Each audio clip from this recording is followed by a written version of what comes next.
صلو علیہ وآلہ۔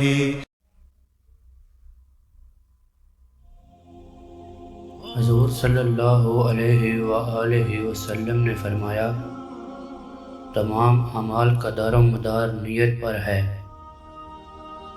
اور ہر عمل کا نتیجہ ہر انسان کو اس کی نیت کے مطابق ہی ملے گا۔ جس کی ہجرت دولت دنیا حاصل کرنے کے لیے ہو